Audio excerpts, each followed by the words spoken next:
ఇక పార్లమెంట్ ఎన్నికల నేపథ్యంలో ఈ నెల 18 నుంచి ప్రారంభం కానున్న నామినేషన్ల ప్రక్రియను సజావుగా సాగేలా అన్ని చర్యలు చేపడుతున్నట్లు జిల్లా కలెక్టర్ రాజశేష పేర్కొన్నారు. ఎంపీ అభ్యర్థులు అవలంబించాల్సిన విధి విధానాలపై వెల్లడించారు. బుధవారం ఆదిలాబాద్ కలెక్టరేట్ సమావేశ మందిరంలో మీడియాతో ఆయన మాట్లాడారు. అభ్యర్థులు తప్పనిసరిగా నిబంధనలు పాటించాలని సూచించారు. ఎన్నికల్లో పోటీ చేయదలిసిన అభ్యర్థులు నామినేషన్లు దాఖలు చేసే సమయంలో పాటించాల్సిన నియమ నిబంధనలు, అవలంబించాల్సిన విధి విధానాలపై క్షుణ్ణంగా వివరిస్తూ అవగాహన కల్పించారు. నామినేషన్ ఫారం 2A రిటర్నింగ్ అధికారి కార్యాలయం నుండి ఉచితంగా పొందవచ్చని సూచించారు. ఇక కలెక్టరేట్లో RO కార్యాలయం ఏర్పాటు చేయడం జరుగుతుందని అన్నారు. ఈ నెల 18 నుండి నామినేషన్లు స్వీకరించడం జరుగుతుందని, ఉదయం 11 గంటల నుండి మధ్యాహ్నం 3 గంటల సమయంలో నామినేషన్లు అందించాల్సి ఉంటుందని తెలిపారు. సెలవు రోజు ఆదివారం మినహాయించి మిగతా అన్ని పని దినాల్లో నామినేషన్లు దాఖలు చేయవచ్చని అన్నారు. తుది గడువు ఈ నెల 25వ తేదీ వరకు ప్రక్రియ కొనసాగుతుందని స్పష్టం చేశారు.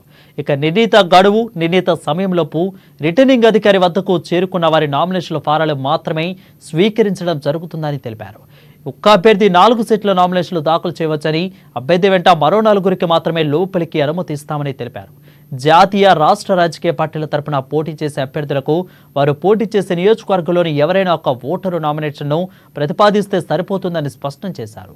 అదే రిజిస్టర్ రాజకీయ పార్టీల తరపున పోటీ చేసే వారికి స్వతంత్ర అభ్యర్థులకు 10 మంది ఓటర్లు నామినేషన్లు ప్రతిపాదించాల్సి ఉంటుందని సూచించారు.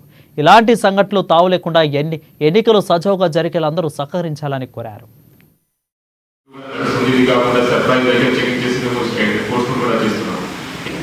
సో ఇది మేజర్గా మన నామినేషన్ సంబంధించిన అండ్ నోటిఫికేషన్ సంబంధించిన ఏవైతే మేజర్ పాయింట్స్ ఉన్నాయో ప్రతి ఒక్క క్యాండిడేట్ మన model code of conduct guidelines కూడా మళ్ళీ ఒకసారి క్యాండిడేట్స్కి ఆనాడు చెప్పడం జరిగింది.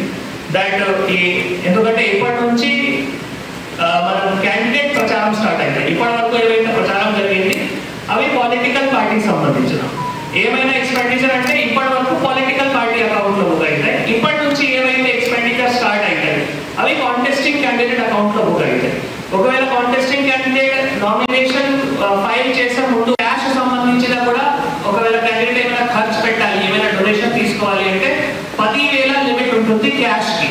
10,000 పైన ఏమైనా క్యాండిడేట్ ఖర్చు చేయాలి ఒక ఏజెన్సీకి ఖచ్చితంగా ఎలక్ట్రానిక్ మెథడ్లో ఆర్ చెక్ మెథడ్లో చేయాలి. మీకు తెలుసు మనం 13th మే మన పోలింగ్ డేట్ ఉంటుంది కాబట్టి మన silence period basically 11th మేకి 4 PM. ఎందుకంటే టైమింగ్ ఇందాక మీకు చెప్పాను 11th AM కి 4 PM నుంచి మన సైలెన్స్ పీరియడ్ స్టార్ట్ అయిపోతాయి. 48 hours from the last hour fixed for the end of the poll. So అక్కడ నుంచి 48 hours తీసుకొని సైలెన్స్ పీరియడ్ గురించి కూడా క్యాండిడేట్స్కి చెప్పడం జరిగింది.